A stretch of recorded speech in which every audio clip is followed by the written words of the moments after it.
Hello, everybody. How are we doing this evening? Just about to get started here pretty shortly.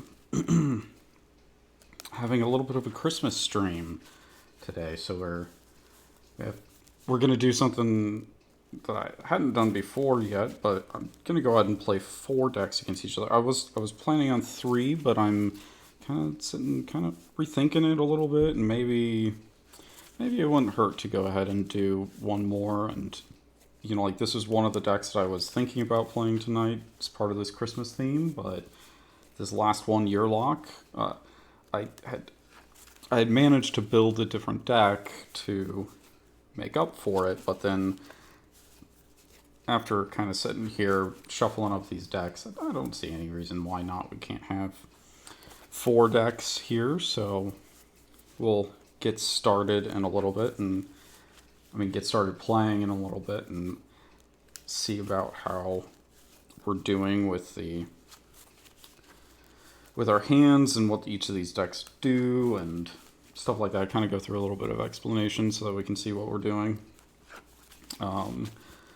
Especially with this new deck that I built, we're gonna see how good it is, if it's if it's any good at all, actually.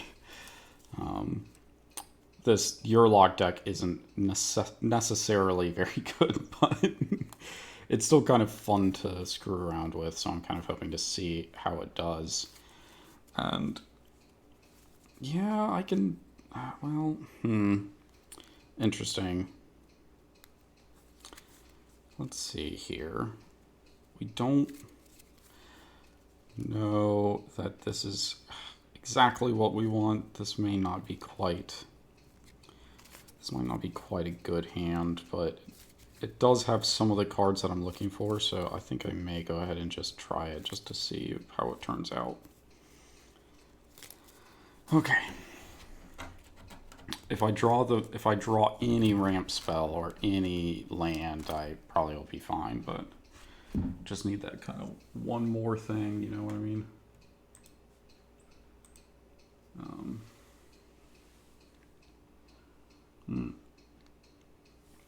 And if you're tuning in today, then I wanted to offer, I got a healthy bit of eggnog here to celebrate.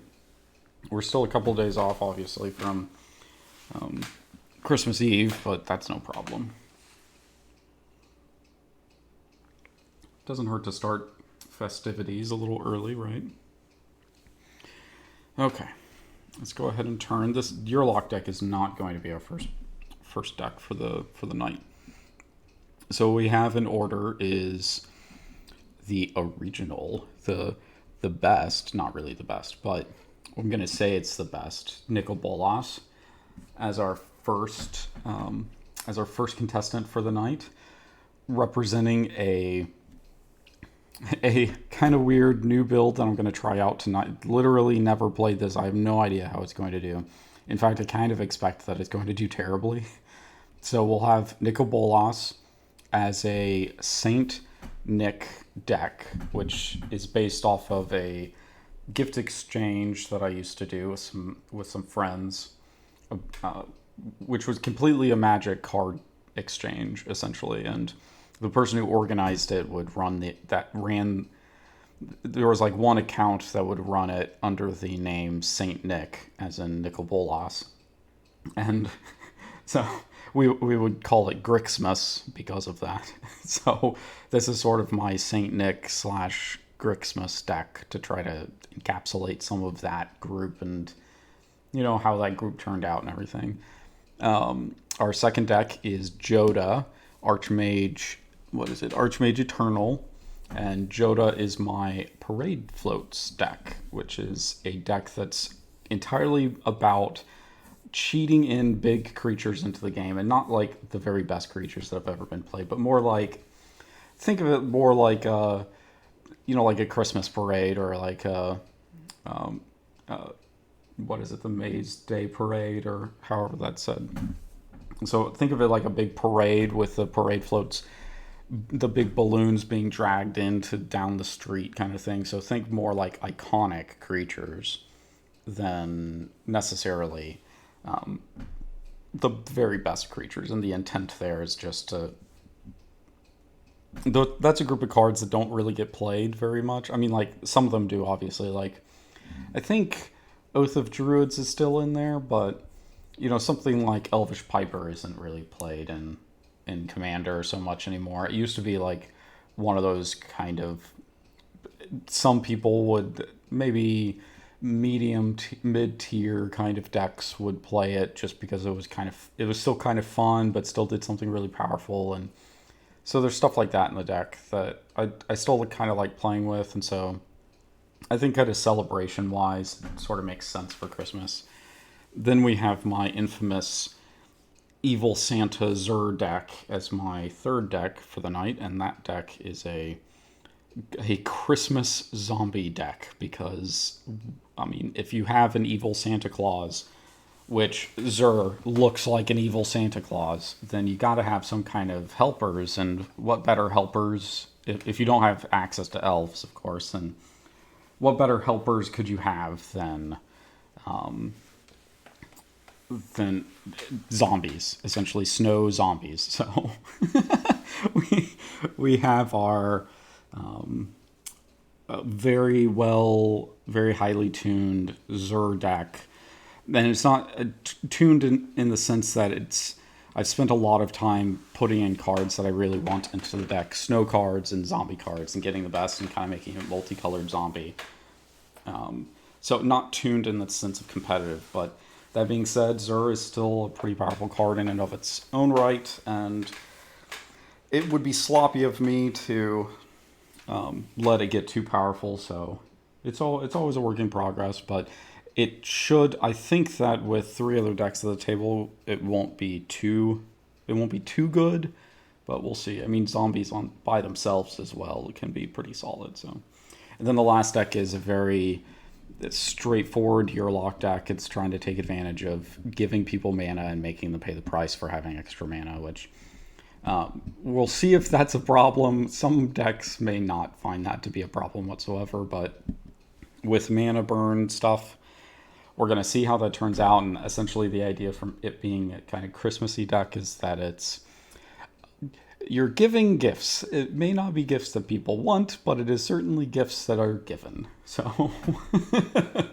let's go ahead and get started with our first hand here and taking a look. So Nico Bolas, this deck is all about exchanging creatures between players, and probably giving, and in terms of the ones that I have, probably giving them stuff that they don't want, like this Jackal Pup here. So we're starting off with a really good hand. We actually will have the ability to cast, we probably should have the ability to cast this Nico Bolas Planeswalker, which is the other element of this, is that there's every single Nico Bolas card like that's a Planeswalker or a creature. All of them are in the deck as sort of our backup plan for when we don't actually get access to really good creatures.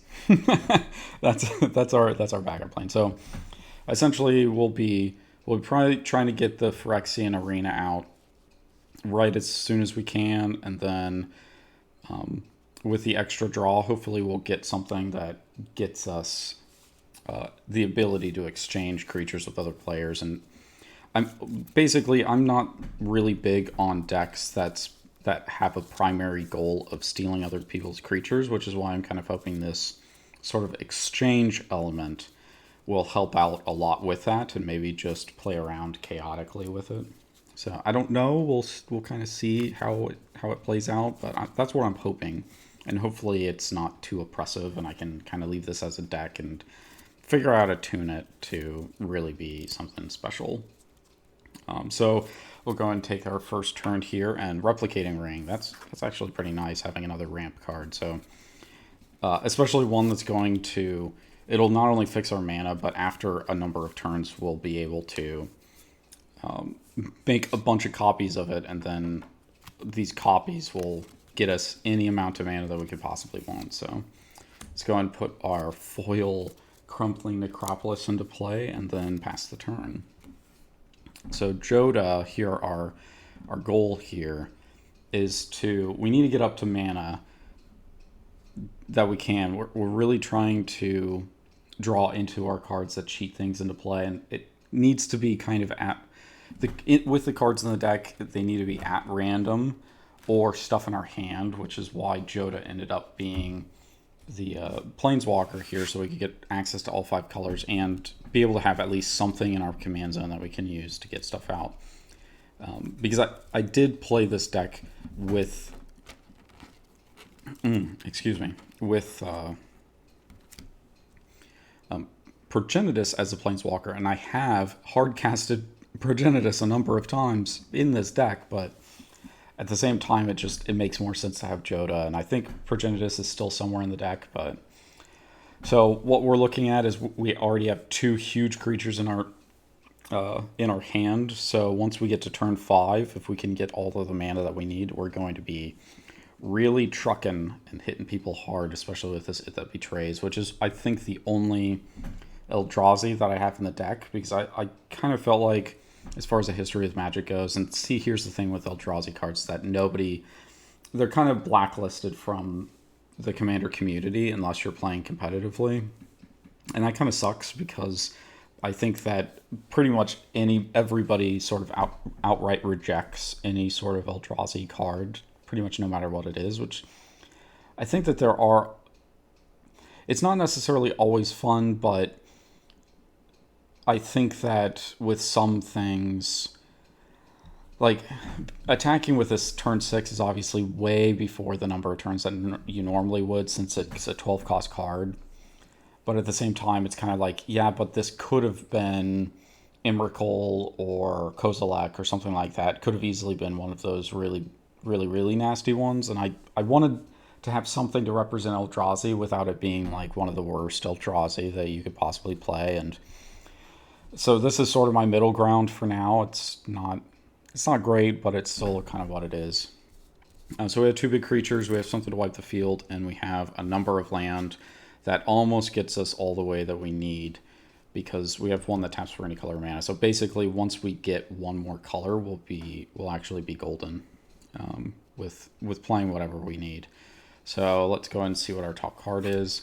Cultivate, even better. That's really what we're looking for here. So I'm going to go ahead and put a mountain into play.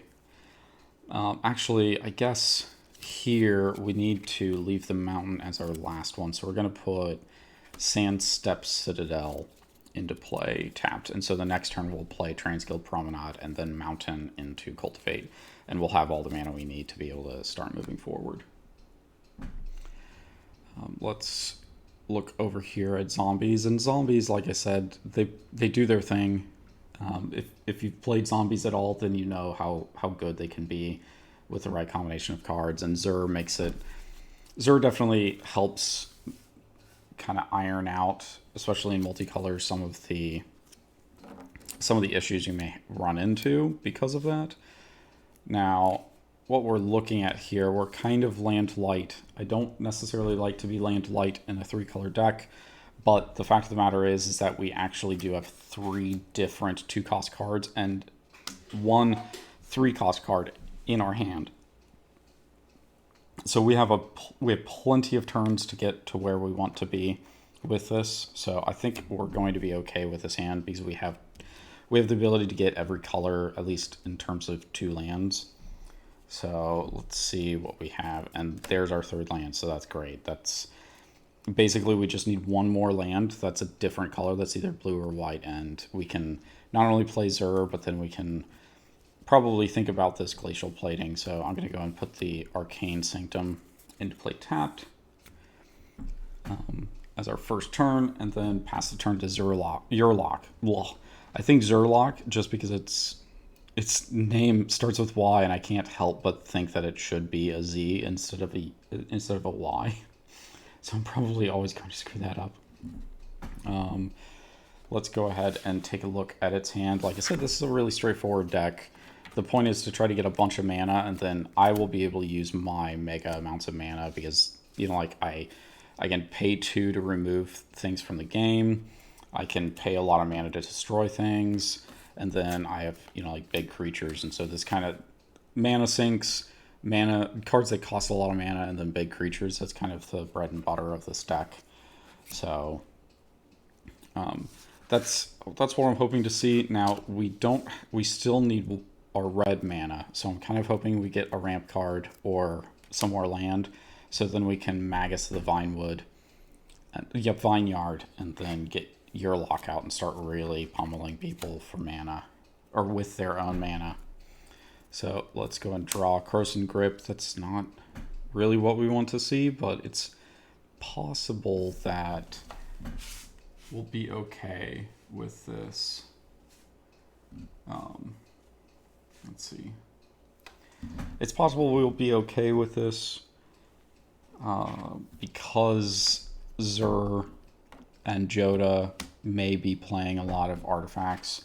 So I'm not too happy to see that, but let's go ahead and play the forest and then see where we're at, see if anybody does actually play any artifacts, and we can maybe get a jump on destroying an early ramp card or something that's really good. So let's go back to Nico Bolas and see how they're doing.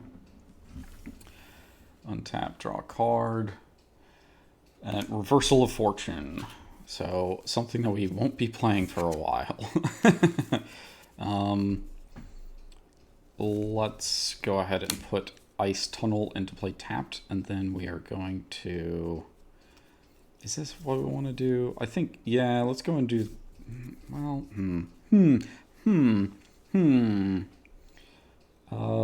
let's see. Because I could play Polluted Delta here and basically get another one of these snow dual lands right now, but I could also just hold it in hand because I have Volcanic Island in the deck, so I can go and pull that instead. So let me just go ahead and do this land into play tapped and save the Polluted Delta for later, and we can see what we can get with it. Jodah here. Let's go and untap, draw a card. It's an island, so that's actually good. That's, like I said, we just needed another mana for Jodah. We're going to Transguild Promenade into play tapped, and I have to pay a colorless when it comes into play, or I have to sacrifice it. So I get any color mana from it, but it comes at a kind of a steep cost, unfortunately. And with this deck, I'm sort of okay with it. Plus, the Transguild Promenade kind of speaks to the like parade route on the street, seeing the floats and things like that. So I decided that the theme trumped the playability.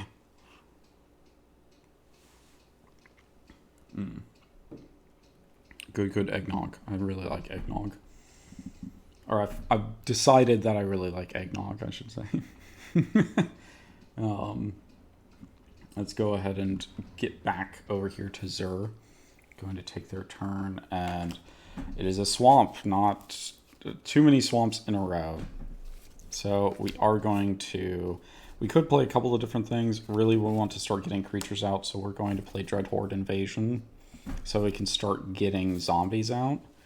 And basically what the Dreadhorn Invasion does is that at the beginning of my turn, I lose a life, and then I do an ability called Amass.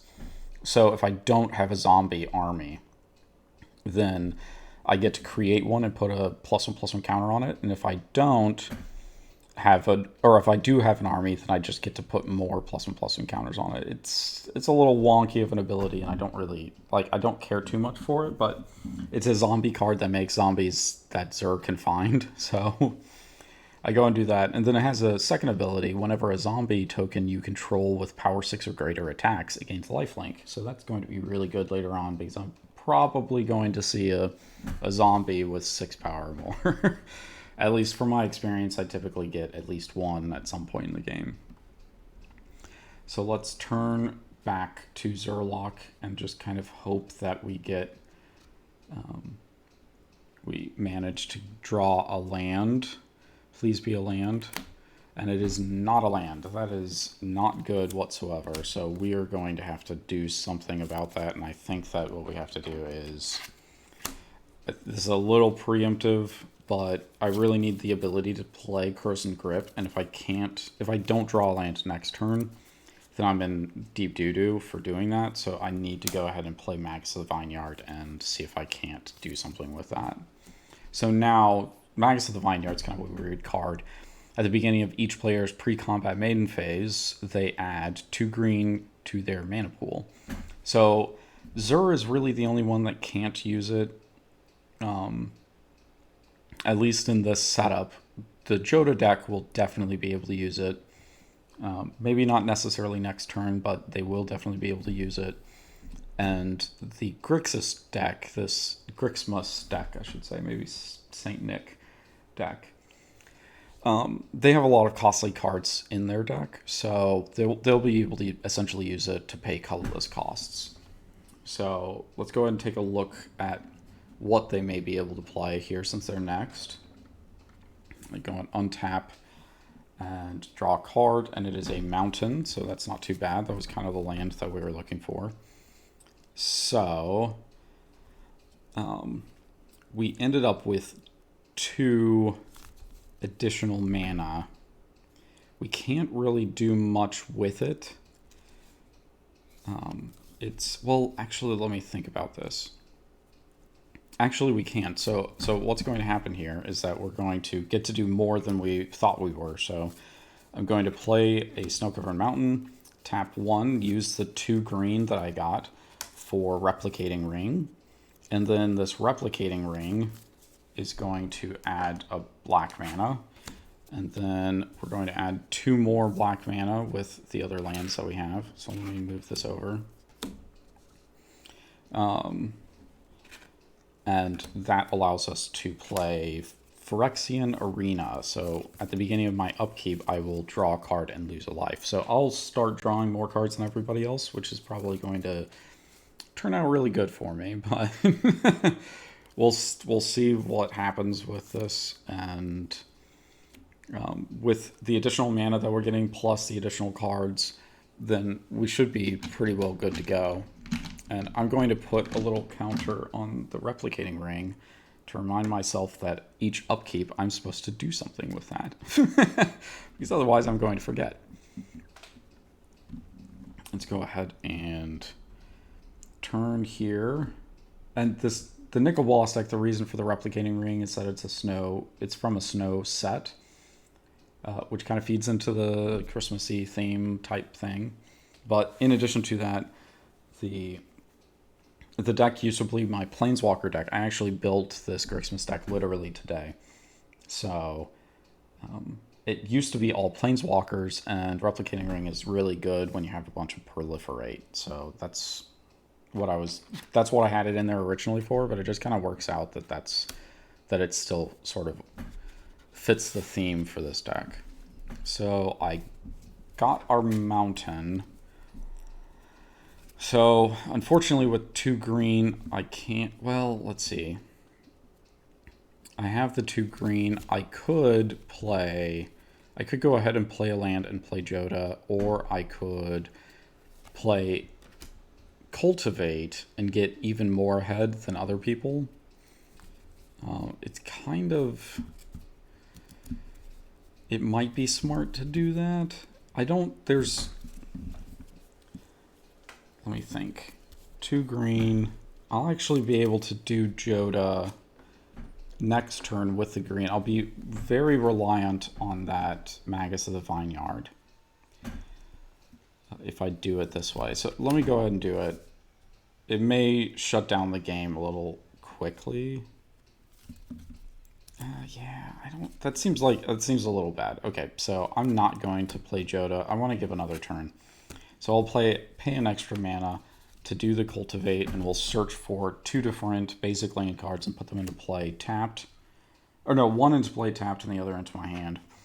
So we're going to look for green and black, I think. Yeah, because we don't have much white, but we can get white out of 3 of the lands that we currently have access to. If we get green, though, we can guarantee that anything else ramp-wise we get, we'll still be able to play it. And then not only that, with the black actually, this Hellkite Overlord costs a black and a green.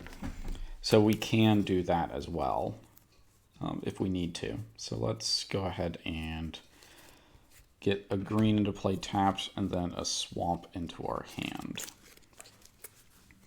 Shuffle up here and then pass the turn and see what Zur is going to do, since Zur is able to make a zombie. And I think I actually do have a zombie army card too. That's a cool thing. I think I can go ahead and do that. Start amassing all of the dangerous zombies. So let's see. Let's go ahead and I think I still have 7 cards in hand, so we're fine there. Let's turn over to the Zur deck. And with the Zur deck, at the beginning of our upkeep, we get the zombie token. So hang on a moment and let me grab, oh wait, no, maybe this one.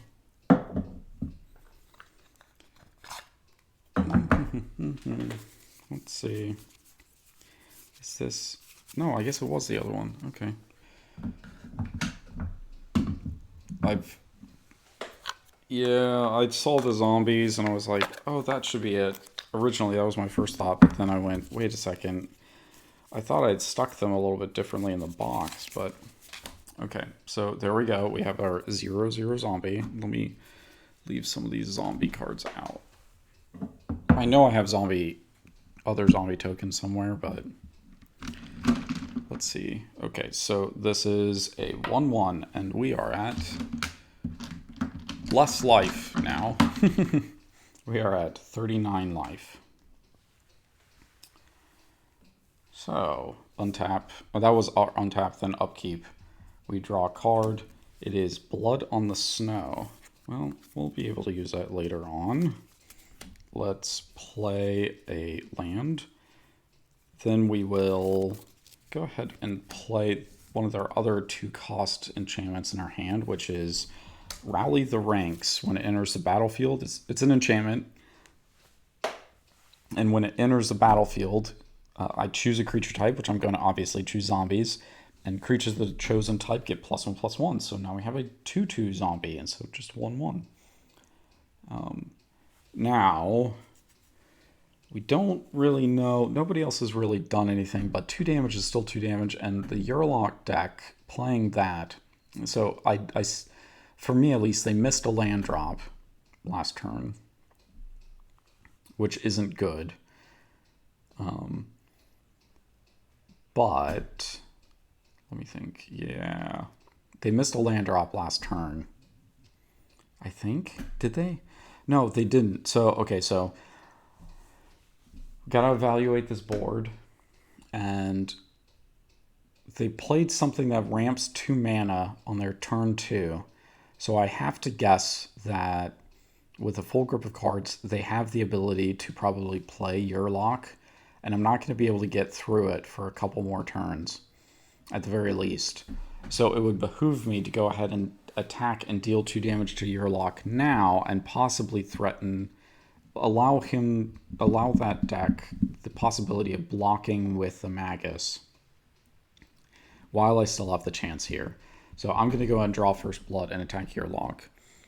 Now, Yurlok obviously is in a completely different position than what the zombie deck thinks it's in.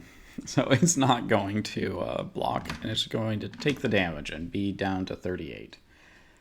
Which is unfortunate.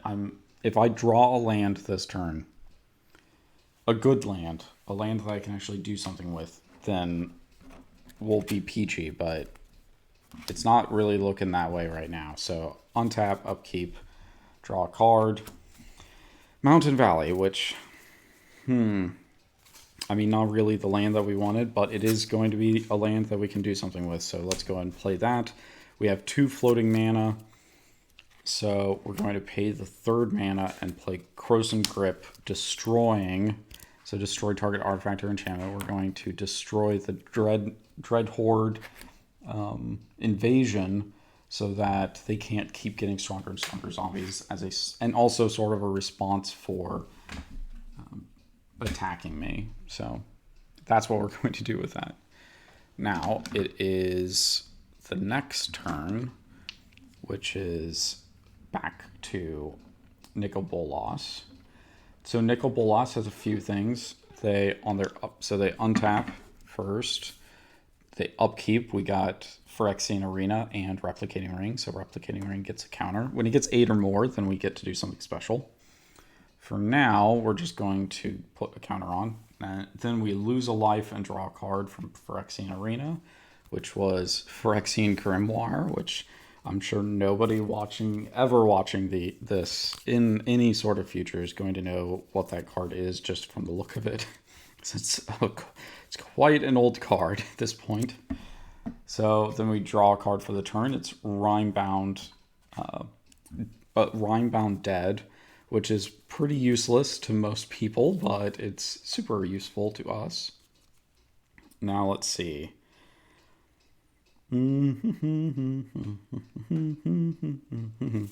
So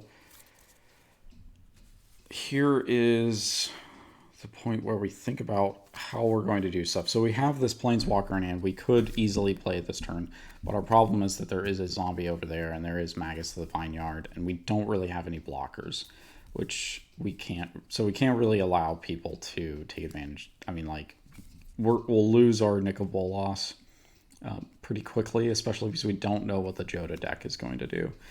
So for now, we're going to pay 1 and play Rhymebound Dead.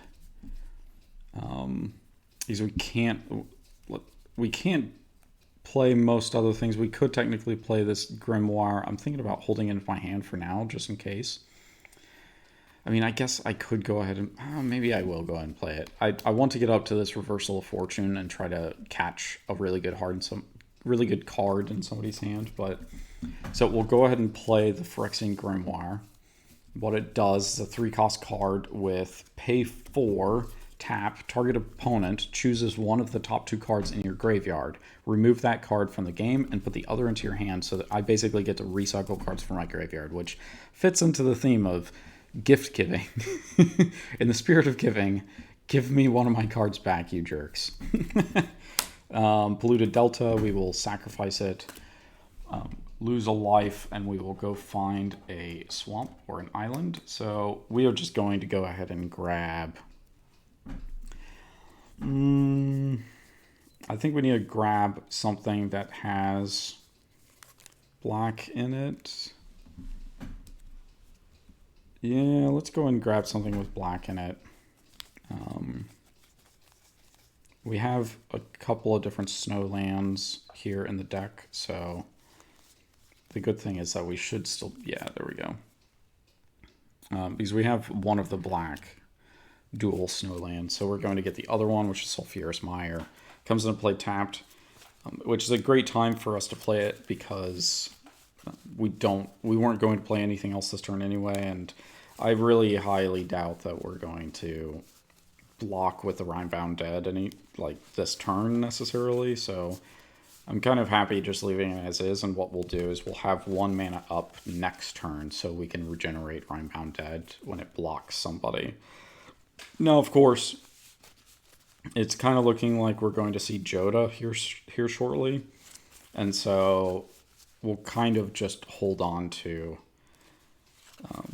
the Nicole Bolas card, because Jodah will just he'll just rip and tear the Nicole Bolas card into shreds. So we're going to... I think the second ability for...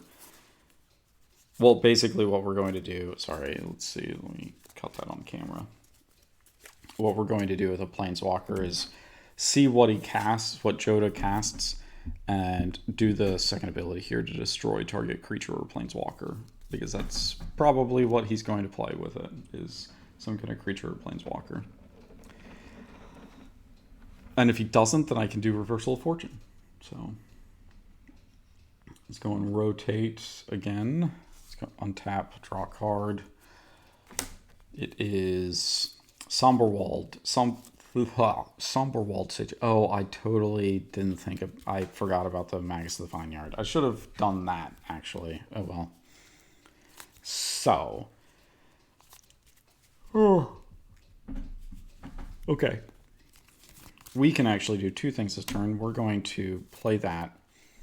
We're going to use this green to play Somberwald Sage. And we're going to tap 4 here.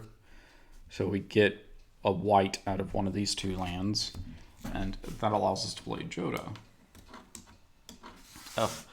Somberwald Sage is kind of another backup plan for trying to hard cast things because everything costs so much in the deck. So Somberwald Sage actually definitely lets us play Hellkite Overlord next turn if we need to. So let's go ahead and call that good, so like I said, it was kind of a good plan to let Jodah come out, and then Jodah can help as far as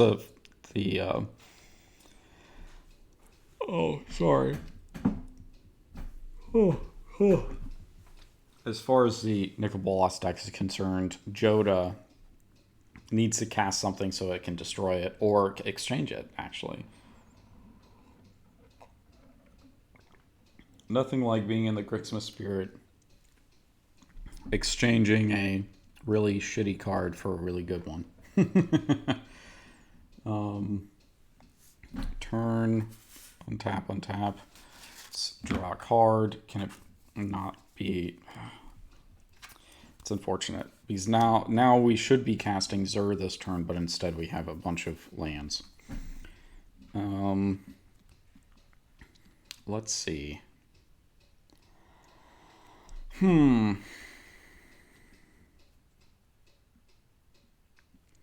So, which actually really sucks too, because not having that enchantment really sucks with attrition in hand, because then I could start sacrificing the tokens to destroy creatures and not run out of creatures. So that's kind of unfortunate. Let's see.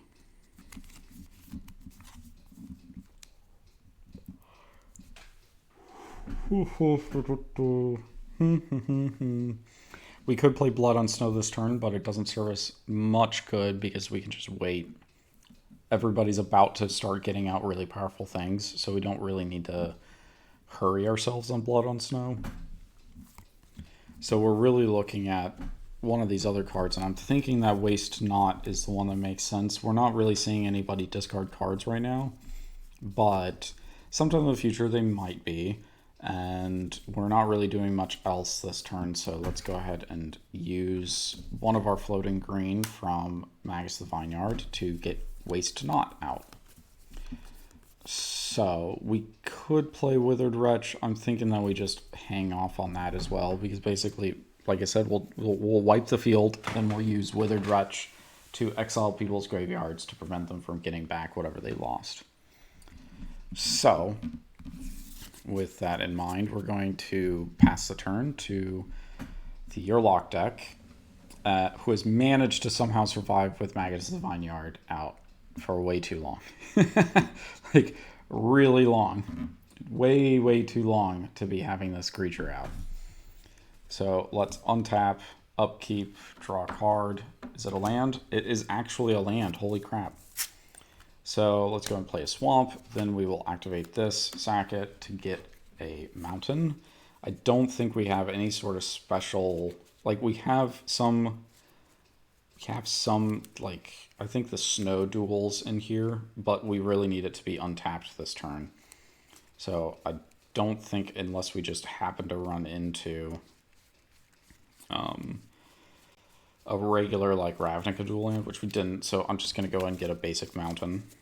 And this mountain is going to help us cast Yurlok.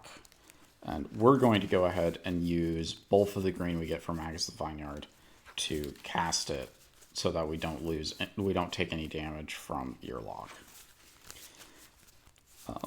And again, if you all are unfamiliar with Yurlok, if you haven't really seen him get played, that's probably a good reason, because it's not like a terribly great card. He's an interesting card, and he does something that existed a long time ago.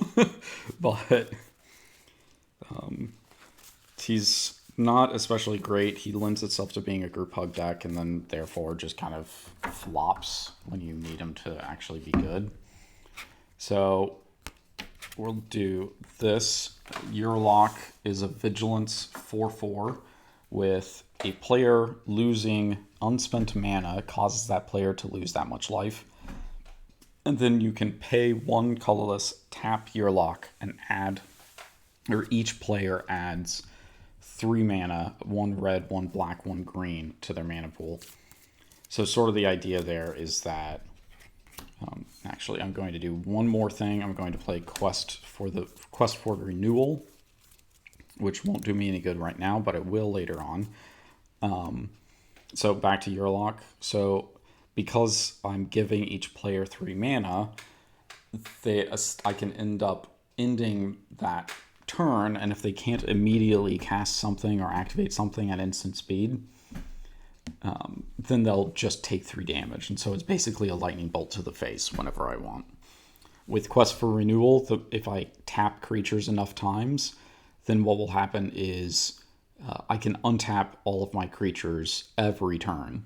So then I can start lightning bolting people every single turn, which becomes really strong if you can get it to work, but just a lot of times it just doesn't work. So I am going to end the turn with nothing else to do. So let's go ahead and rotate here a little bit back to Nico Bolas. So Nico Bolas untaps, upkeep. I put another counter here. Then I lose a life from Phyrexian Arena and draw a card. And then I draw a card for the turn, which is City of Shadows. So that's not too bad.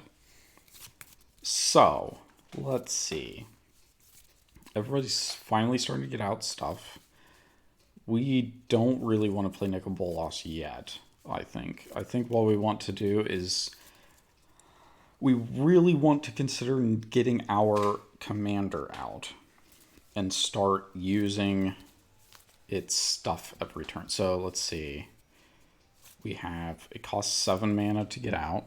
No, 8 mana. So we need 1 more mana. So this is 6, 7, 8. We have 8 from the Magus of the Vineyard. So let's go and just tap out, and now we can get something out that will have actual teeth that we can block, especially block flying with. And the other thing being that Nico Bolas will empty out people's hands once we get to it. So we can just next turn start causing somebody to lose their entire hand.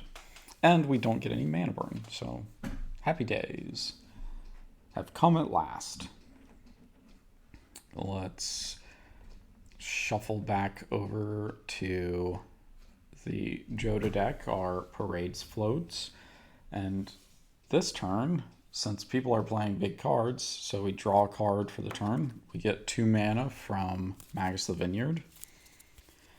Unfortunately, I have a feeling that we cannot use it for what we want. Well, we can. So here's what I'm thinking. So we put this into play tapped. We could do Hellkite Overlord, but basically it's going to be better. We'll essentially take 1 damage because of Yurlok plus the Magus of the Vineyard, but we'll get to be able to do this. So this will remain untapped. I tap these 3. 1 is black and 1 is white. We use the green from Magus the Vineyard, which allows us to cast spells for 1 of each color mana instead of their normal casting cost. So we will cast right on time the Cuckoo Clock, calling me out with what I'm doing here.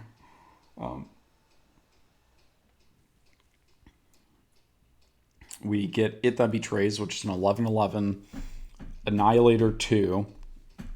So whenever it attacks, the defending player sacrifices 2 permanents. And then whenever an opponent sacrifices a non-token permanent, put that card onto the battlefield under your control. So that's a thing that is possible. So let's go and pass the turn with something insane like that just hanging over people's heads. Now, okay, so the other thing being, I'm passing the turn. You do notice I have Jodah out. I could attack somebody. I have 2 different players I could attack. Oh, and I'm taking a damage. Sorry. Let me... As my turn ends, I lose a life from Yurlok and Max the Vineyard. So I could attack with Jodah, but the problem is that there is that Nico Bolas out there. And I really don't want them to get rid of the Hellkite Overlord just yet out of my hand. So we're going to hang on to that.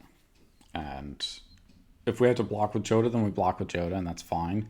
Like I said, we're at the point where we have enough mana to be able to cast Hellkite Overlord without Jodah, so we're okay with that.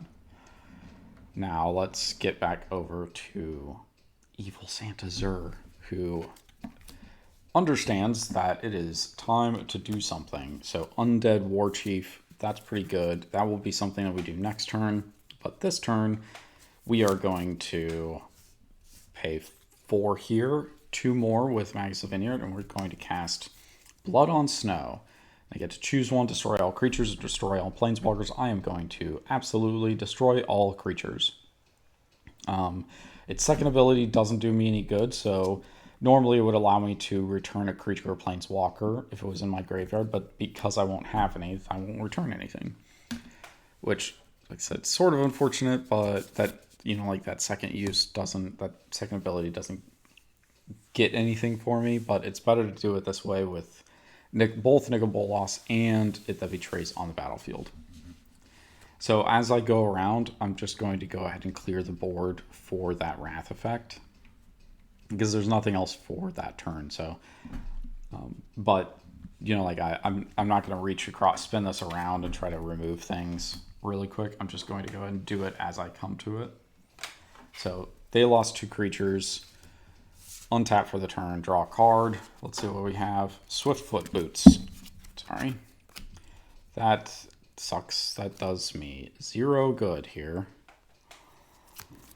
Well, I gotta do something. I want to do something. I'm not sure what I do, though, because I don't have any mana, and I desperately need more mana. So I'll just go ahead and play the Swiftfoot Boots for later and pass the turn, unfortunately. We need 2 more to recast Yurlok and start doing what we were going to do a while back. So let's move over here. We did not have the mana to recast or to protect the Rhinebound Dead. Nico Bolas goes into our command zone, which is fine. I mean, it will be fine. Untap, upkeep, we get another replicating ring counter. We lose a life from Phyrexian Arena to draw an extra card, which is Switcheroo. Nice. Then we draw a card for the turn, which is Standstill. Okay. Okay, that's the thing. So let's pay 3 for Chromatic Lantern. So Chromatic Lantern has lands you control can tap for any color of mana. And then I'm going to tap 1 red to play Jackal Pup. So we're going to do something with that later. But for now, we're going to 1/2 and play Standstill so that somebody else can give lots of presents to the good little boys and girls. So let me explain what Standstill does.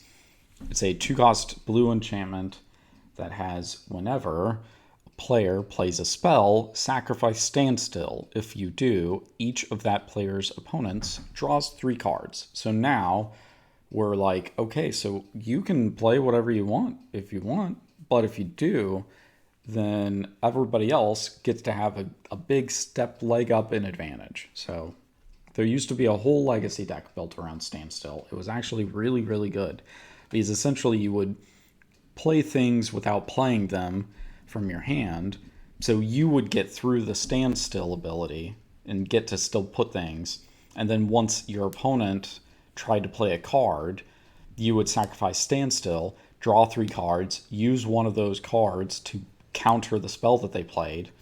They would have to pass the turn to you, and you would play another Standstill. It was quite mean.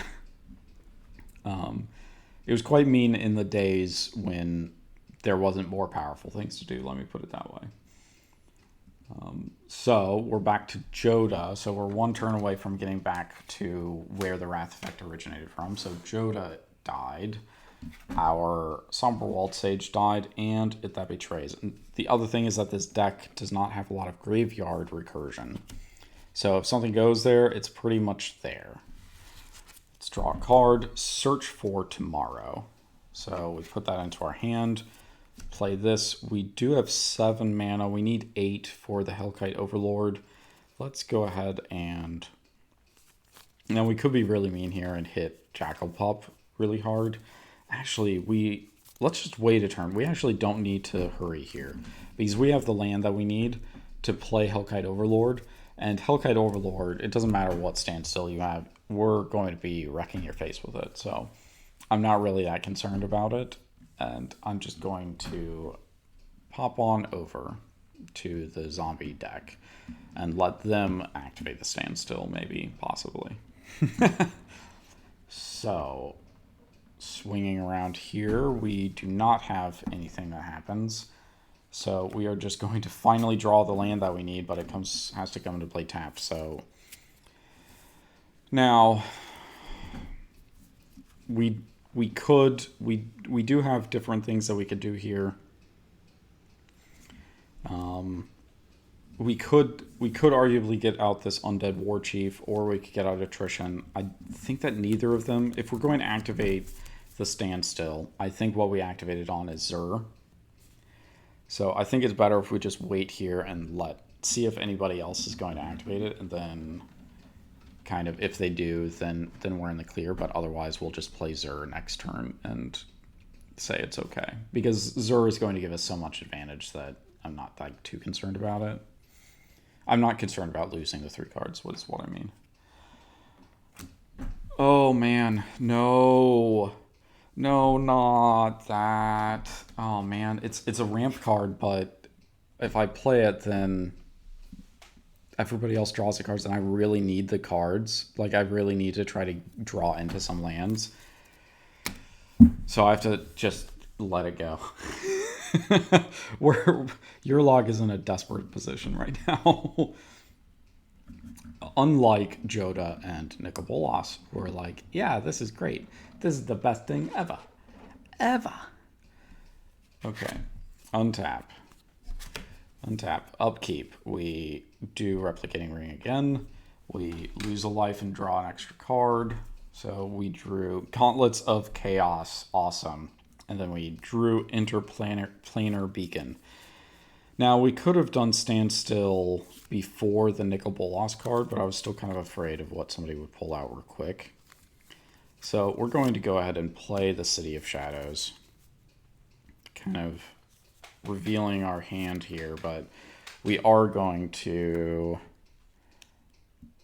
Well, we don't have to play City of Shadows this turn. Actually, what we can do is we can go ahead and pay 4 and activate Phyrexian Grimoire and have somebody choose between Polluted Delta and Rhymebound Dead. So it seems to me that the person who's... I would probably make...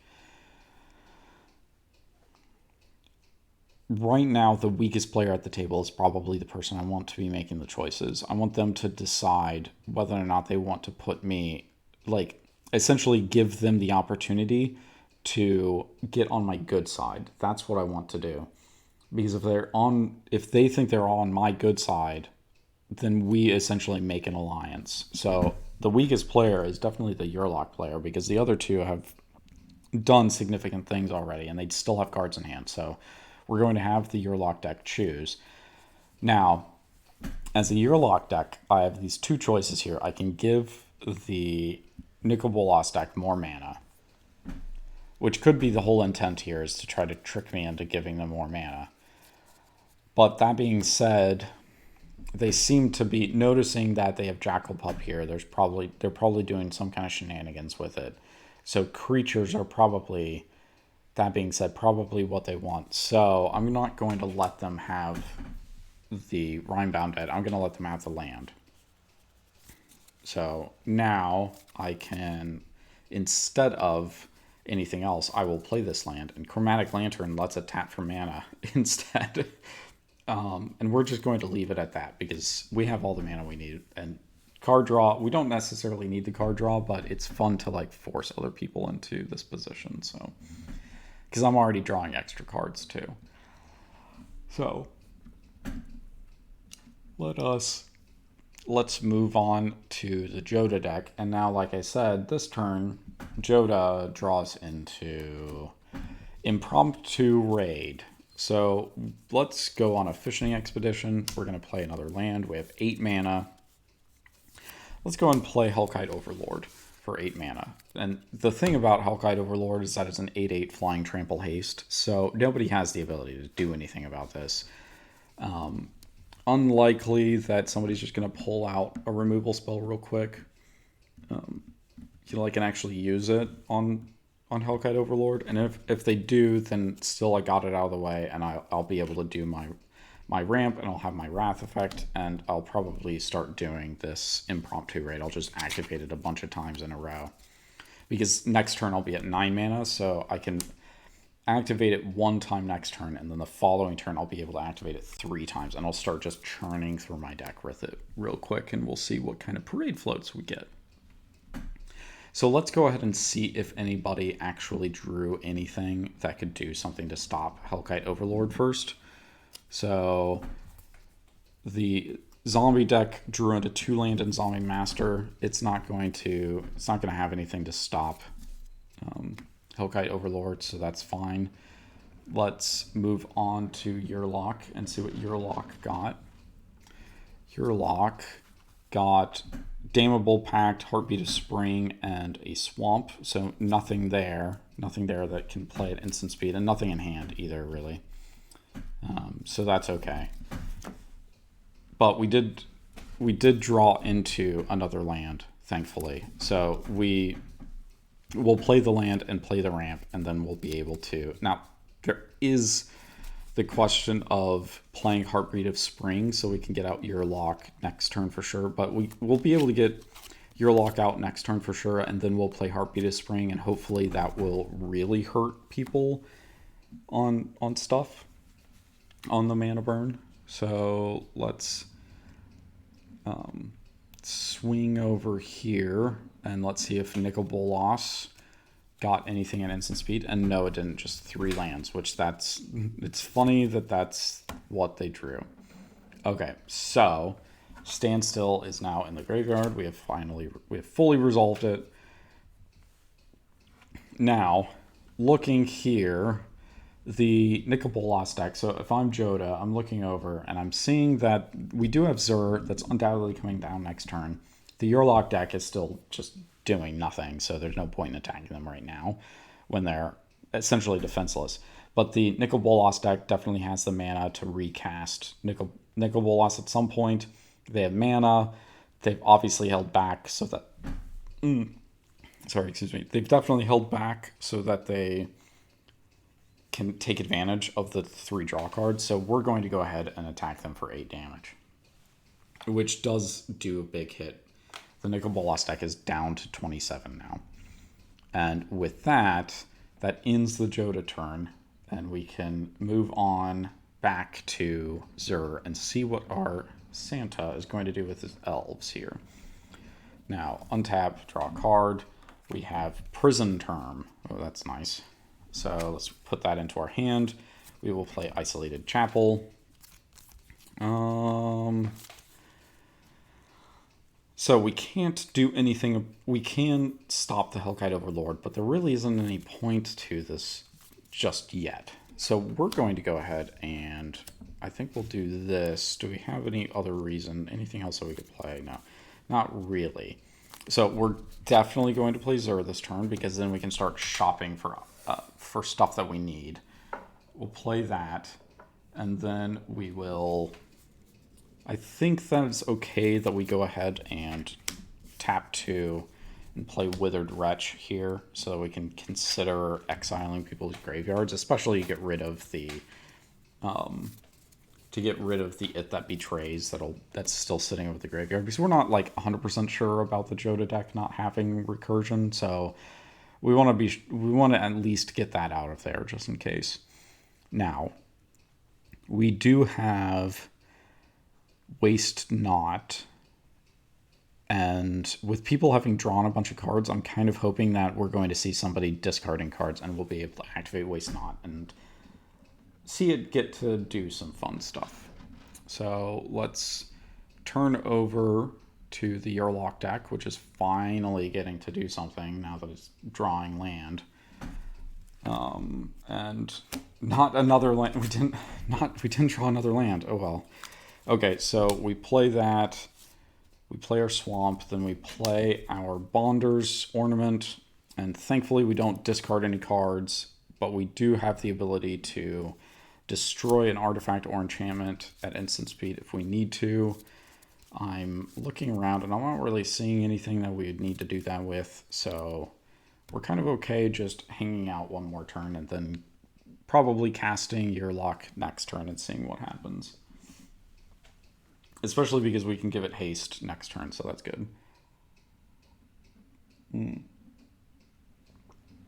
So, Nico Bolas is next. And with Nico Bolas, I think we get to have some fun this turn. Because, so we untap, we upkeep, we get one more counter on our replicating ring. We lose a life from Phyrexian Arena to draw an extra card. It's a ramp card. Draw a card for the turn. So, looking at this, and I think that we have a lot of mana. Let me think how much mana we have, because we're going to have more mana. We're going to at least have one more mana. So we have 1, 2, 3, 4, 5, 6, 7, 8 mana. Technically, probably 9. It's not enough mana quite to... Well, actually, because we have this interplanar beacon, we can play that, and we'll be able to not only take control of the Hellkite Overlord, but we will also be able to play the Nico Bolas Planeswalker. So I think that's what we do, is we play this, we activate this for 2 different colors of mana, and basically 3, 4, 5, is that how, no wait, 1, 2, 3, 4, 5, did I miscount 4 mana? I think I must have miscounted. Okay, so we don't want to do that because we definitely want to take over the Hellkite Overlord. So just in case, let's see. I think what we'll do is we'll play this Rakdos Signet. So we kind of ramp for the next turn. We need to play a land for the turn, so we will play City of Shadows. Then we will pay 5 mana, so 1, 2, 3, 4, 5, and we will cast Switcheroo. So what happens with Switcheroo is that I exchange control of 2 creatures, and the creatures that I'm going to exchange control of is Jackal Pup, which is garbage, for our tapped Hellkite Overlord. Oh, it's so bad. It's so mean. That's going into our graveyard. We don't have the mana that we need to activate Phyrexian Grimoire, unfortunately. I guess if we had played Nico Bolas, we could have done that, but no, it's okay. We do have to discard a card, so we're going to go ahead and discard Temple of Epiphany, which will give the Zur deck. So if we look over at Zur, Zur is going to give us, it has this card Waste Not, and so whenever they discard a land card, you get to add 2 black mana to your mana pool. Which that's what that the Zur deck is actually going to use that. And it's going to use that to remove It That Betrays from the graveyard, as well as Switcheroo. And the reason I'm doing that is because I know that Phyrexian Grimoire is still in play, and so they could end up trying to get the Switcheroo again, and we don't want them to have it. Not at all. So that's what the Waste Not ability is. That's what that mana is going to go to, is that. So let's go ahead and turn over to Jodah, which just realized that they were given they went to a Grixis exchange and gave something really good to their to essentially their secret Saint Nick, and the person that gave them something decided to give them a lemon. Oh, nice. Okay, so Stonehoof Chieftain. That's not too bad. I did say impromptu raid this turn, so let's go ahead and do that. I want to give it a go. Impromptu raid. We're going to pay 3 mana to activate it, so reveal the top card of your library. If it isn't a creature card, it is not. Put it into your graveyard, and if it is, it would come into play, and then sacrifice it at the end of the turn. So that's what it's going to do. I'm going to go ahead and, while I have the chance, I'm going to I'm going to suspend Search for Tomorrow with 2 counters on it. And we will pass the turn. So Zur.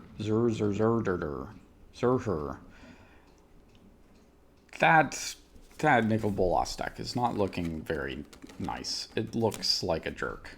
We're going to have to do something about that. So, Dragar Necromancer. That's nice. Let's see what we do. We are going to play a Phyrexian Swamp. We are then going to... We're going to be a little bit nasty ourselves, honestly. We don't want that. We're going to do this. It leaves us with that there. Do this. We are going to definitely start ending this game very, very, very, very quickly. We are going to enchant Zur, which is the first. I think this is the first time I've actually gotten to do this. I'm going to enchant Zur the Enchanter with Glacial Plating, which has a cumulative upkeep, and enchanted creature gets +3/+3 for each age counter on Glacial Plating. So very quickly here, Zur is going to be absolutely dominating, and we're going to take it a step further and probably find something that's really good. So when we swing with Zur the Enchanter, I get to look through my library and find an enchantment that costs 3 or less and put it directly into play. So we're going to try to find something that's really good for Zur. Let's see what we have. I mean, we have a number of different things, and it's all dependent upon, like what we can find, basically. So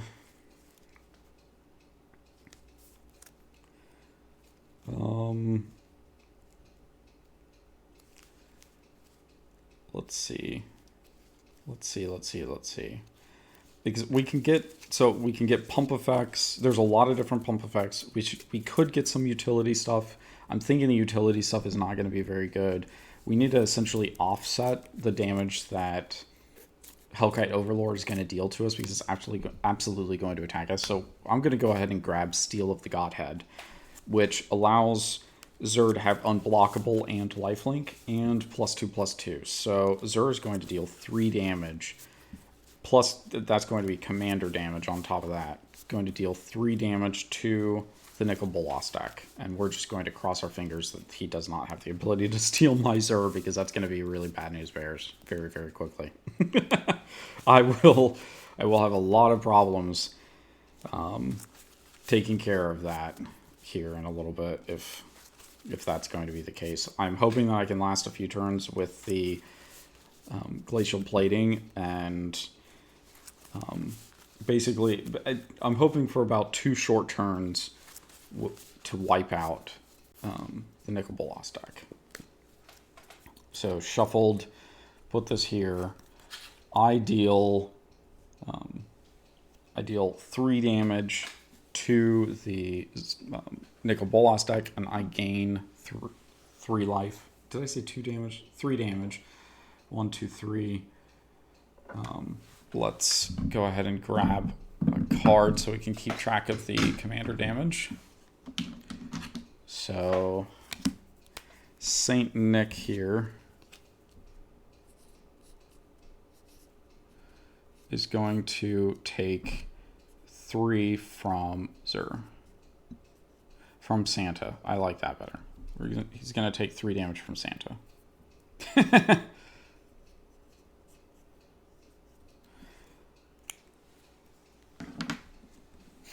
Okay. What's our next step? Do we have anything else that we want to do? We could play Zombie Master, which maybe we do that just because. Maybe we go ahead and set that up. So let's go ahead and pay 3 and we'll play Zombie Master. And we'll attack with them next turn because we can basically attack everybody for like all of our zombies now have Swamp Walk, so they can all just go straight for somebody's throat now. And they are dealing 3 damage each because of Rally the Ranks. So, even better.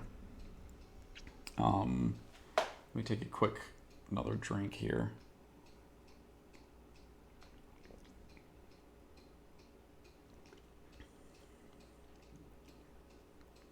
So, Yurlok. Untap. Draw a card for the turn. Not a swamp. I do not know, or not necessarily swamp, just not a card, not a land of any kind. Okay, well, we just have to waste all of our mana to pile it into Yurlok. And we can't do anything else, unfortunately, so we have to discard a card. We are going to... I think we go ahead and just discard the Deathrite Shaman, which activates our Waste Not from Zur. Whenever an opponent discards a creature card, create a 2/2 zombie. So we're going to get a zombie. And it doesn't even come to play tapped, it just becomes a zombie. Hooray! So we can't do anything else. We are just going to pass into the Saint Nick Grixmas deck. So let's go and untap. Let's see about not only our mana, but yeah, so we get another counter from Replicating Ring up to 6. We lose a life down to 25 to draw a card from Phyrexian Arena. Then we draw a card for the turn, Rite of the Raging Storm. This is really bad. This Saint Nick deck is going to really... It is not good for other people. I'm going to play Snow-Covered Swamp. We are going to pay... Not that one. Not this one. We are going to pay 5 mana. We are going to cast Treachery. When Treachery comes into play, untap 5 land. So actually, I guess I didn't want to do that. I wanted to do it like this. Untap 5 land. You control enchanted creature. So, we are controlling Zur the Enchanter with our Treachery. Yup, that's a thing. That's a thing that just now happens. We also get... We have so much mana out. So we still have 1, 2, 3, 4, 5, 6, 7, 8, 9, 10, 11 mana total. So we can play a couple more 5-cost things. I think that we we do have 2 5-cost cards in our hand, so we need to go whole hog into this. Let's pay 5. We're going to play Rite of the Raging Storm. Creatures named, it's a 5-cost enchantment in red. Creatures named Lightning Rager can't attack you or planeswalkers you control. At the beginning of each player's upkeep, that player puts a 5/1 red elemental creature token named Lightning Rager onto the battlefield. It has trample, haste, and at the beginning of the end step, sacrifice this creature.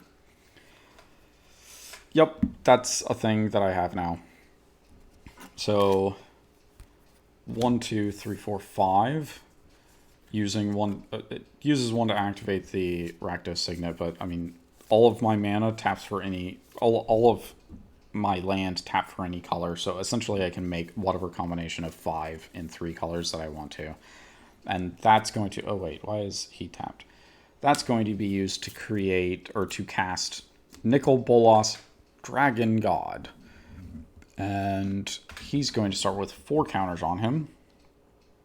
And what we're going to do is we are going to pump him up to 5 mana. I draw a card, and then everybody else exiles a card from their hand or from the playing field. So yeah, I have now a Hellkite Overlord and a bunch of other things that are just going to devastate everybody. This is not turning out so good for other people. So let's go ahead and see what Jodah discards. Oh no, exiles. It's exiles now. So Jodah, seeing that the only real help that this is going to be is if Impromptu Raid gets us something really good, or if because unfortunately the Subterranean Tremors doesn't do any good. It only hits creatures without flying, so I can't hit Hellkite Overlord or the Zur. So I have to really help the zombies if I can, so I'm going to exile that from my hand. Now let's untap for the turn. I don't have any extra mana, so then upkeep, get that, draw a card for the turn, Felwar Stone. So let's play a land. We need 1, 2, 3, 4, 5, 6, 7, 8, 9 mana. So let's go ahead and let's guarantee the creature that we get out as being Stonehoof Chieftain. And that way, next turn with Impromptu Raid, we just activate it as many times as we possibly can. So let us turn back over here to our zombies. And we can untap, upkeep, draw a card. So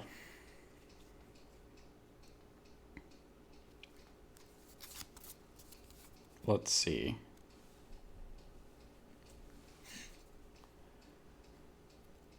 We can't do anything about Zur right now. All we can do is we'll just basically try to attack out as best we can.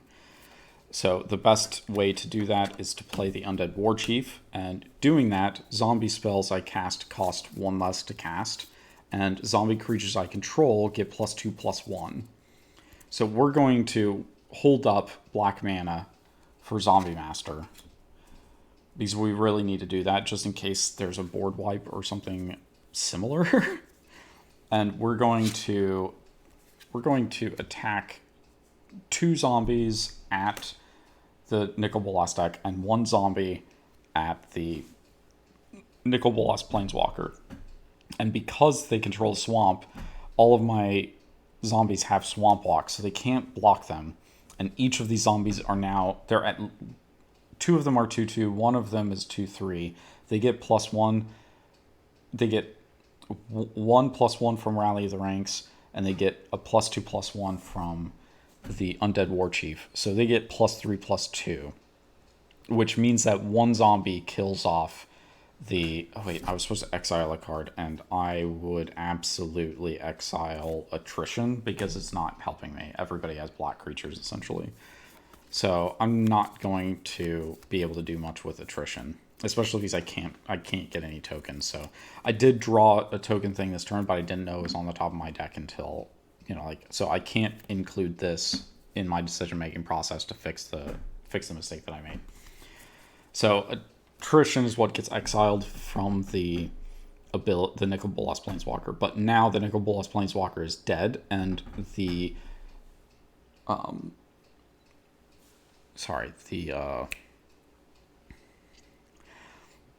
crap. They take 10 damage from the other two zombies because they're both at 5 power and they can't be blocked. So no Nico Bolas and none of that. I do have a 5/5, but I've decided not to attack with it. It just disappears. So let's move on to the Yurlok deck. The Yurlok deck, they discarded Deathrite Shaman. Okay, so they had to exile a card. They're going to exile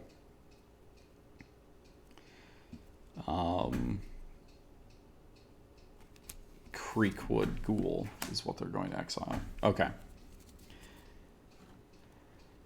So they untap, draw a card. It is a mountain. That's finally something good. And play a land. I'm going to... Now here's the qualm that I have. I could play Heartbeat of Spring now, but it feels like everybody has something they can drop mana into, because at the very least the zombie deck, the Zur deck, can pump things. They can just regenerate, dump all the mana, extra mana that they have into Zombie Master. The Nico Bolas deck doesn't really need to cast anything if it doesn't want to. It can very specifically get around it in addition to that with their artifacts. So they can make a mana one however they want to. And with the,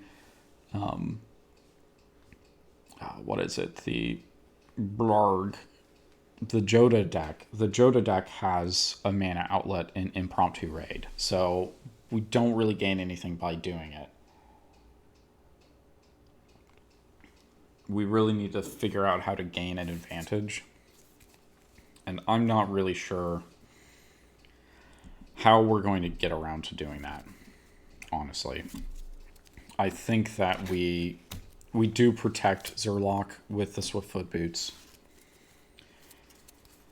And...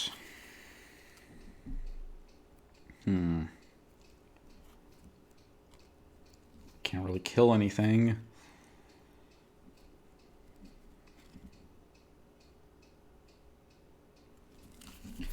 I think that we just see about tapping Yurlok for 3 mana, which that 3 mana is going to go into something, but first we want to do something for Quest of Renewal. We need to do that. We need to do this 4 times, so we're getting that.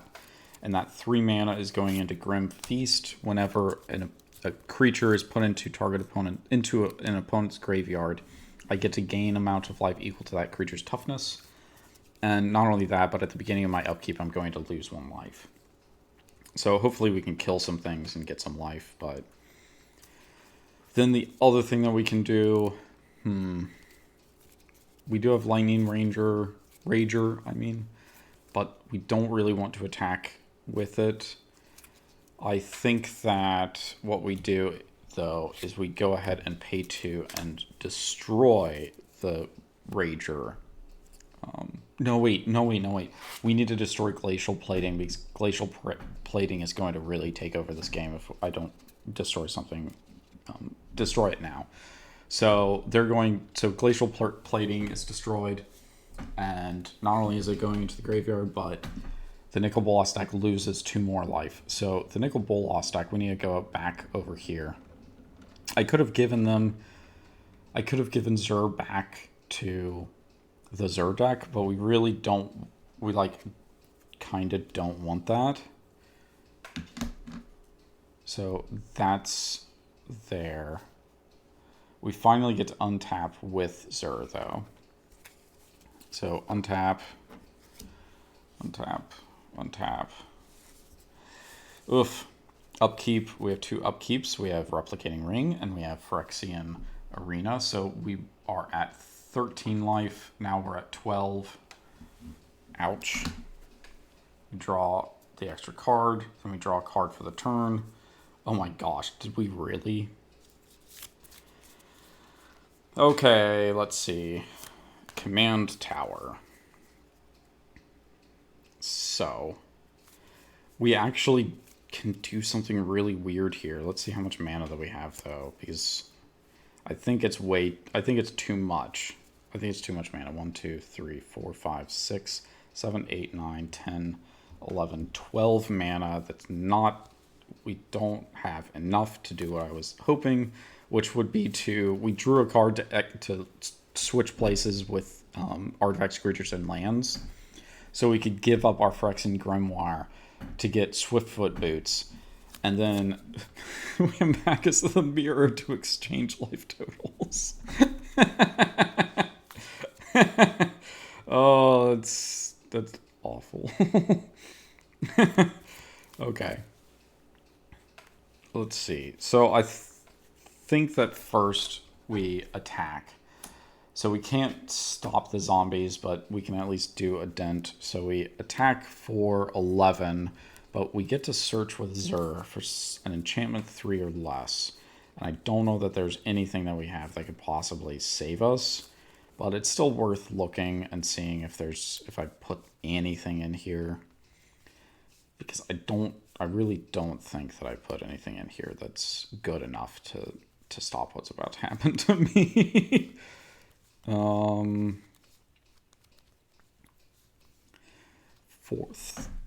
3 or less. Yeah, it is 3 or less. Okay, so no, we really don't.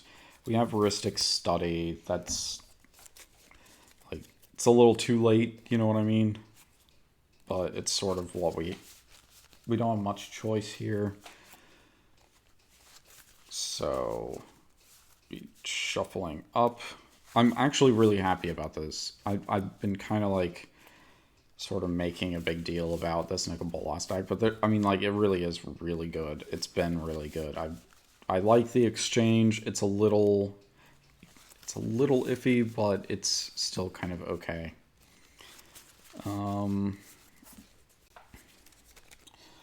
So let's do this. We don't really have the only other thing that we can really do, and I want to find out if we can. So let's 5, 6. We're going to play Reversal of Fortune. Oh, and everybody lost. No, because 3 mana. So I think Zur lost 2 life from last turn. Sorry, the Yurlok does the tap ability, giving everything 3. I'm just going to say that I lost 3 life on everybody, just everybody. I should have thought about it a little bit more. So everybody is down 3 more life. 1, 2, 3.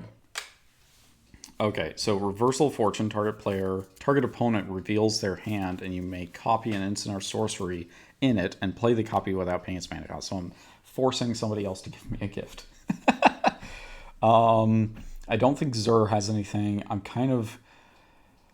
I feel like Yurlok might have something.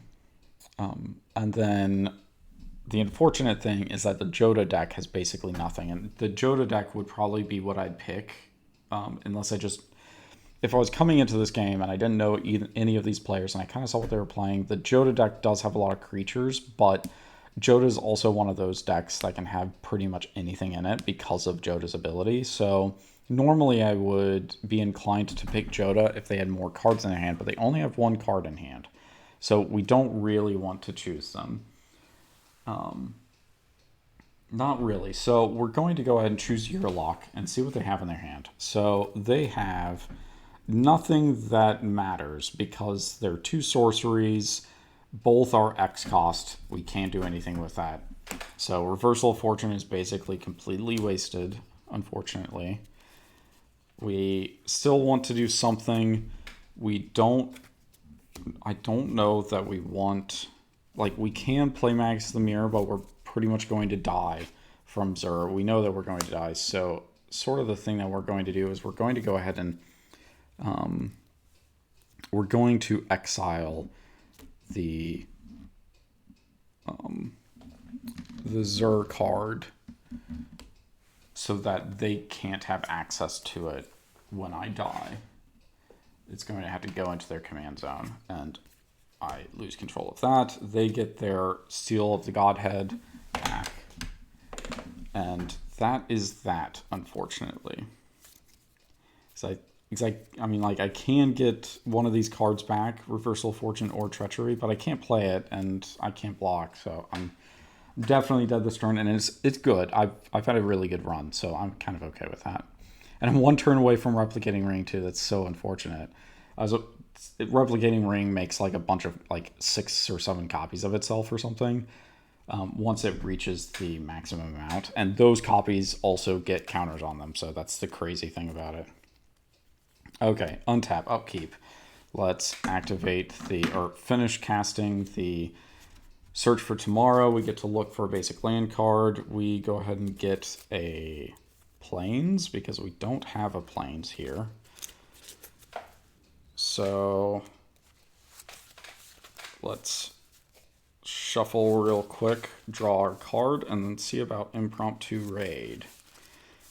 So now that we know that Nico Bolas is essentially dead, we don't really need to attack them. We can just go after the Zur deck, because the Yurlok, we can take down the Yurlok deck, probably, maybe, hopefully.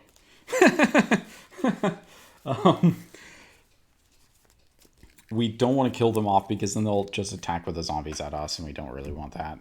We want to force them to take down the Nicole Bolas deck. So let's, and I didn't do 8 damage, and then 3 more. So 28, and then they gained 3 at 12. Okay, sorry, I didn't finish the attack phase. Okay, draw a card for the turn.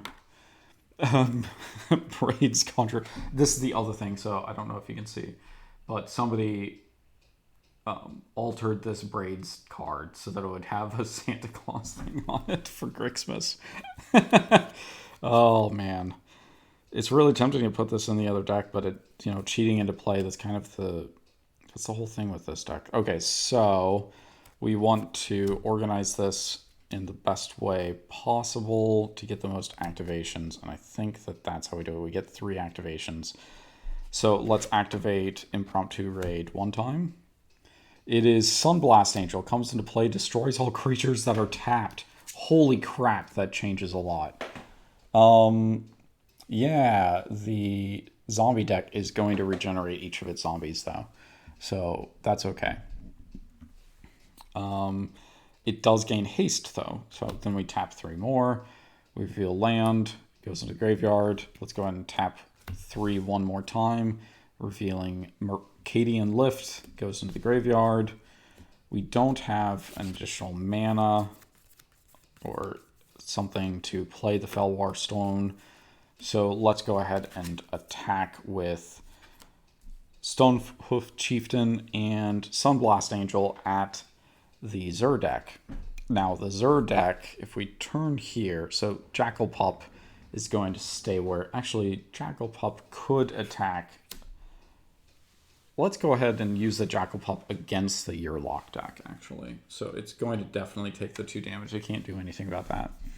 So looking at the zombie deck, the zombies could block Undead Warchief, but there really isn't a point to, because we'll just lose it, and we really want to keep that if we can. So I think we unfortunately just take 12 damage and be down to 16. And really hope that Impromptu Raid does not get more creatures, because so at the end of the turn you sacrifice a creature that you put into play with Impromptu Raid. That Stonehoof Chieftain is really heavy hitting, and we can't really allow that if at all possible. So let's go ahead and untap,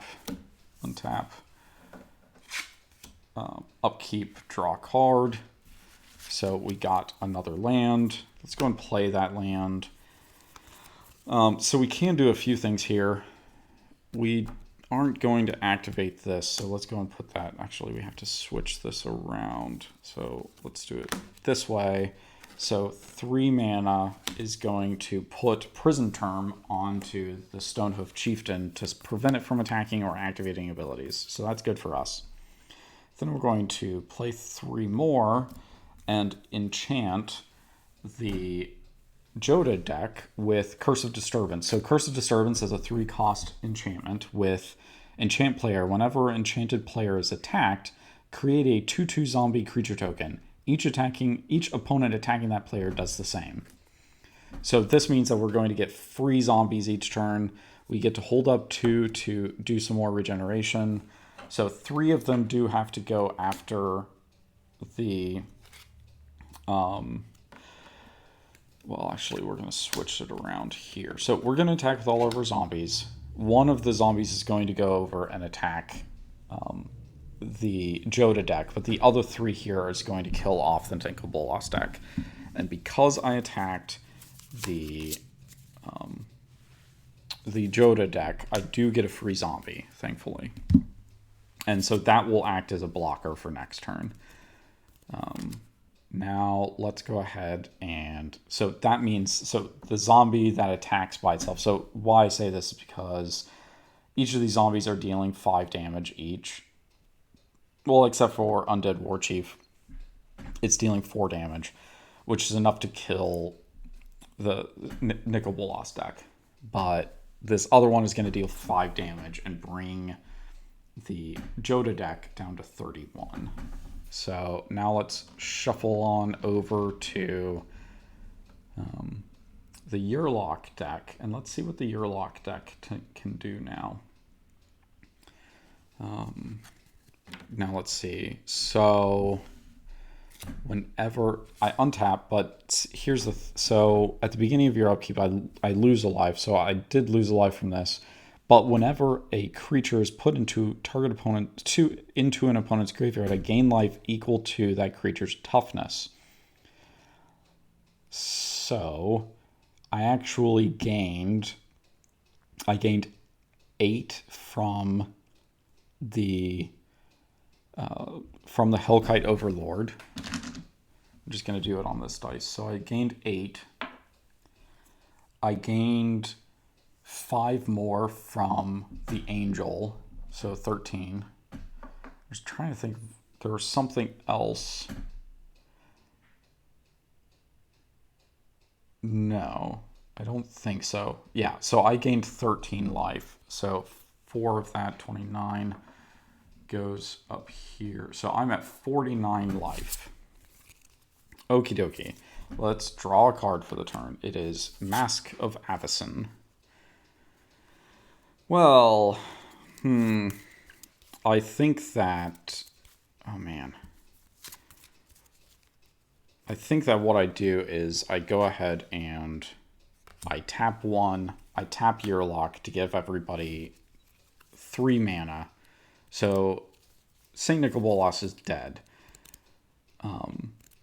But the rest of them aren't, and let me think. See, my problem is I don't think the Jodah deck does want to activate Impromptu Raid this turn. I don't think so, but I'm kind of tempted to anyway. I'm not sure. Okay, so for certain, the zombie deck is going to give the zombie token that it has regeneration. So, okay, so 3 mana in the air. I add 4 more mana, and I play Carnal Horde Worm. Then I pay 1. So this actually, since when I tapped a creature, I get a counter on Quest for Renewal. So I pay 1 more. I equip Swiftfoot Boots. I swing 6 damage towards, so Yeah, I think the impromptu raid, they're not going to activate. They'll just take 3 damage, unfortunately, and be at 28. And the Carnal Horde Worm, I could attack the Jodah deck, but I think the Jodah deck is actually the lower of the 2 decks, and I'm really more concerned about the zombies being able to attack without being blocked. So I don't really want them to do that, so I'm going to attack using Carnal Horde Worm onto the Zur deck. So Carnal Horde Worm is a 6/6 trample that whenever it deals damage, I get to return any card from my graveyard to my hand. So they're going to go ahead and block, because they need to. They can't, 6 damage is too much. They're still going to take 4 damage and be down to 12 life. And then their zombie regenerates into a tapped position. So I get to return any card from my graveyard.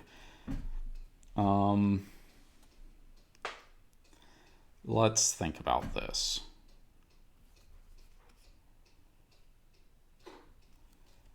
I think it makes sense to... Oh yeah, sorry. Quest for Renewal gets 1 more counter. So I think that Destructive Reverie makes sense. I should go ahead and return it to my hand while I can. And then during my second main, I re-equip to Yurlok. So Carnal Horde Worm is big. It can handle itself. Yurlok is really what is going to deal a lot of damage over a short amount of time to multiple players. So I kind of want that guy. I can always next turn give Mask of Avacyn to the Carnal Horde Worm. But it'll be harder to do that if I don't have Yurlok out. Okay. So let's turn. So yeah, unfortunately the Nicole Bolas deck got the deadness. So let's go ahead and clean them up real quick to not be too confusing with all of their stuff being out. So do this here. They got so much of their lands out. That was helpful, but also detrimental. I think, yeah, they were just going to draw more mana. So, oh man, they really needed to draw more of the Planeswalkers. So there's a couple more of the Planeswalkers. Some more of the card exchange stuff would have been good, but that's okay. Okay, so let's keep turning around to get to the Jodah deck.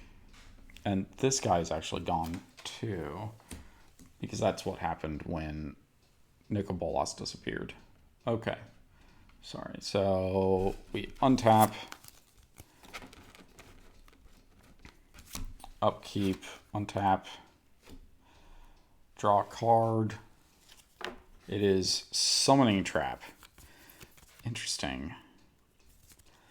I think actually that's what we do this turn is... Let's see, that's 6 mana. We do 6 mana to cast Summoning Trap, so I get to look at the top 7 cards of my library. If a creature card is among them, I put it onto the battlefield. So 1, 2, 3, 4, 5, 6, 7. Oh my gosh. Holy crap. Holy crap. Oh, that's so good. Impervious Great Worm. Holy crap. Oh my gosh.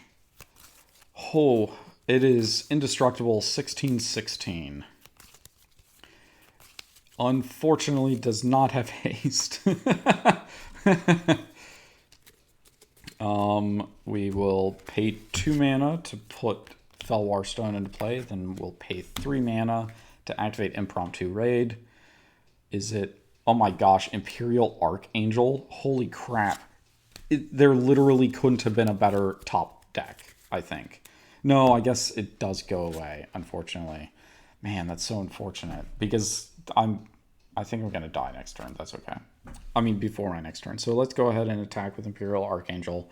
It's a Flying Shroud 5/8 that all damage that would be dealt to you is dealt to Imperial Archangel instead, which is really good. 8 toughness can take a lot of damage, but since it's not staying out, that's kind of all that matters. So I'm going to deal 5 damage, bringing them down to 7 life. And that means that I can't do much else. I just kind of probably die here. I think that there may be nearly enough zombies here to do something, or if they just get like one more pump, they'll be killing me. So I guess we'll find out. So untap, draw a card, Time of Ice. Okay, sure. My foil Time of Ice card here for the Santa deck. So yeah, I think I have to do this. So I think I have to pay 4. I play Time of Ice. Time of Ice comes into play. It says it's a card that has a series of text because it's a saga, and the saga starts with essentially when it comes into play and during like right after your draw step, or like at the end of your draw step, you put another counter on and do whatever ability is next in line with that number on the die. And then once it reaches the final level, then you sacrifice it. So the first one is tap target creature an opponent controls. It doesn't untap during its controller's untap step for as long as you control Time of Ice. So I'm going to tap the Impervious Great Worm because it doesn't have Shroud. And this means that I can kind of attack a little bit with impunity on the Jodah deck without too much fear that I'll just randomly die. So I'm going to swing here for, let's see. So if I switch this up, how much can I attack with? That's the question. Do I need to kill the Jodah deck? Because yeah, let me see first, because I get to attack through. So let's see. So 5, this is 15 damage. So I'm not going to be able to kill without like leaving myself open to Carnal Horde Worm. So I'm going to go ahead and do 15 damage and keep the Impervious Great Worm tapped down. So 15 brings them down to 13 life. And then with the Carnal Horde Worm, I have enough blockers and I can regenerate enough times that Carnal Horde Worm is not going to get through. And I shouldn't have too much trouble in that case. So let's go ahead and swing back around here. So the question here is, so I untap, upkeep, I lose I gained 8 life from the Imperial Archangel. I lose 1, so 7. So I'm at 56 life. 56. That's all I can think about. 56. Stupid 56. Okay, untap. Draw a card. It was Mizium Mortars. So the question here is, do I...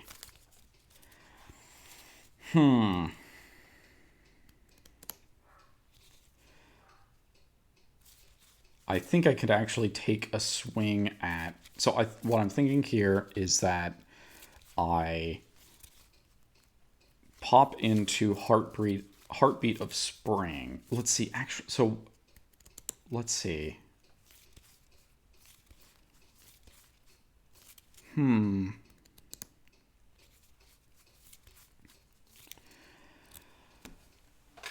Who can I take an attack from? Because I think that if I play Heartbeat of Spring, I open myself up to dying from impromptu raid, because I just don't know what's going to come out of that deck, and I could really take some massive damage.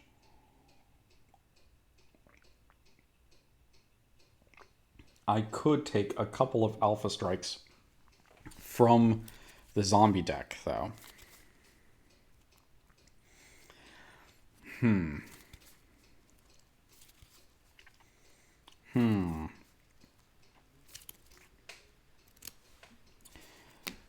Let's see. Actually, holy crap, is that how I do it?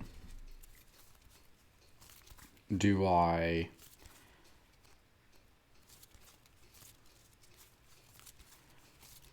I want to take a risk. I want to see. The Zur deck wins all the time, so I think I'm going to go ahead and kill it this turn. I think that I can.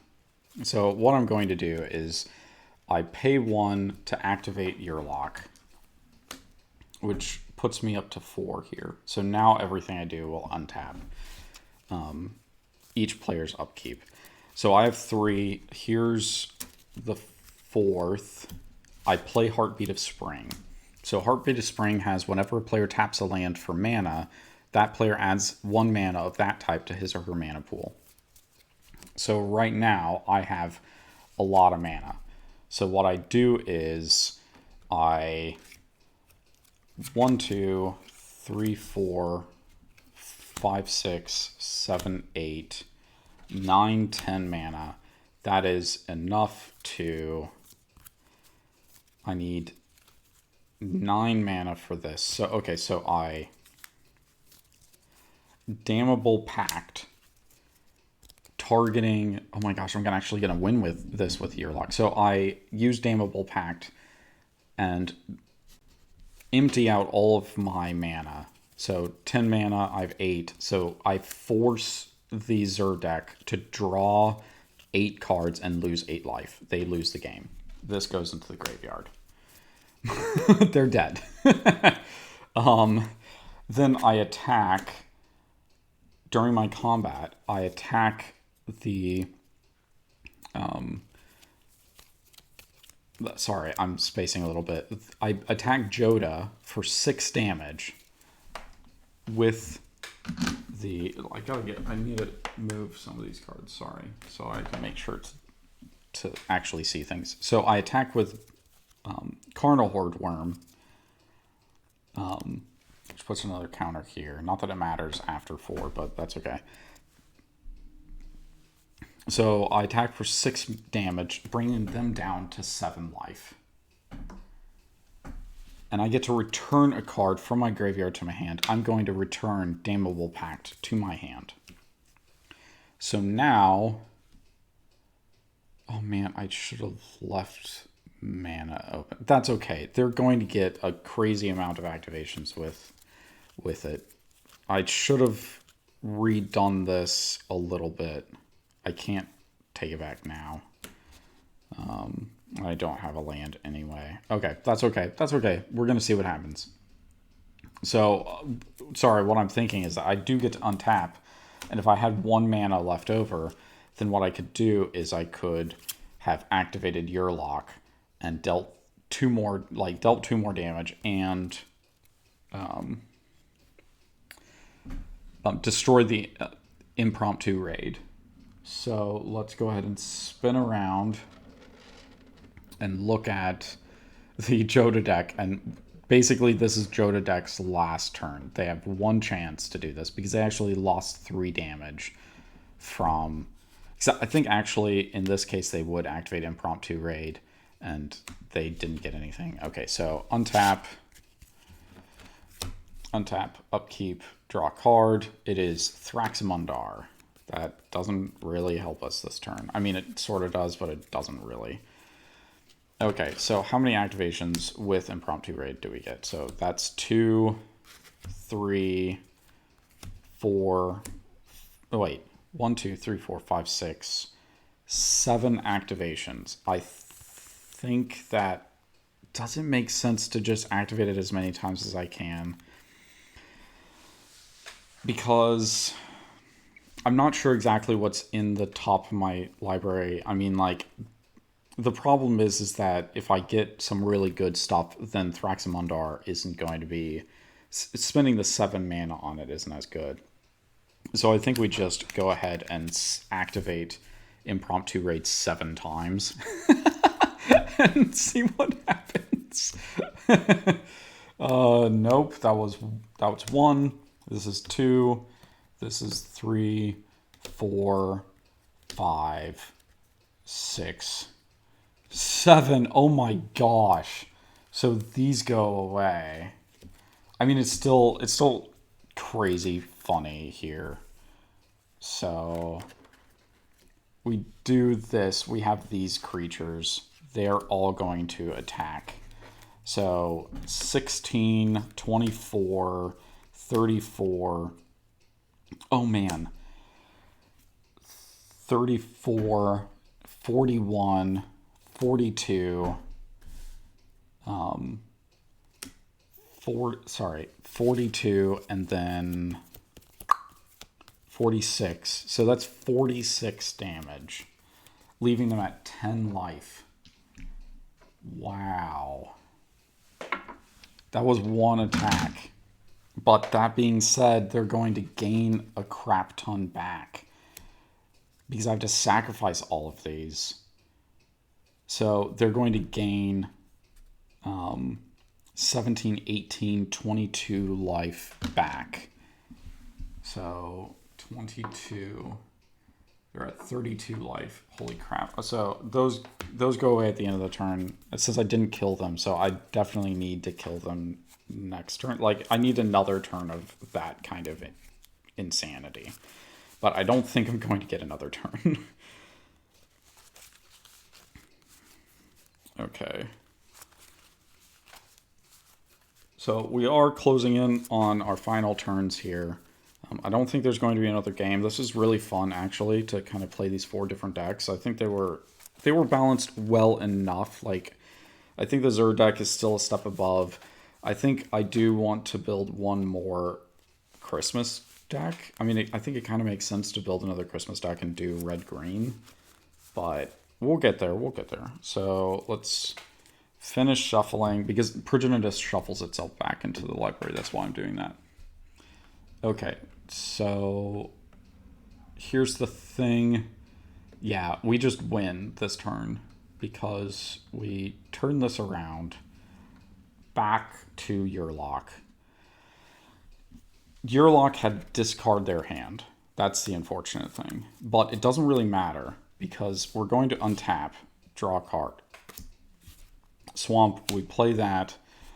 We attack for 10 damage, but even if that wasn't enough to kill them, we do get to bring Damnable Pact back to our hand and then tap out and just base it and win that way. So either way, we did manage to make it with Yurlok. Wow, that's so cool.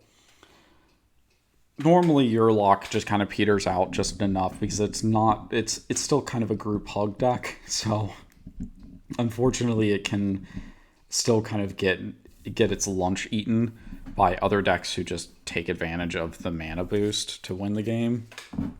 So I have to be really careful with it, and it does need work, but it was kind of built out of cards that I just happen to have around. So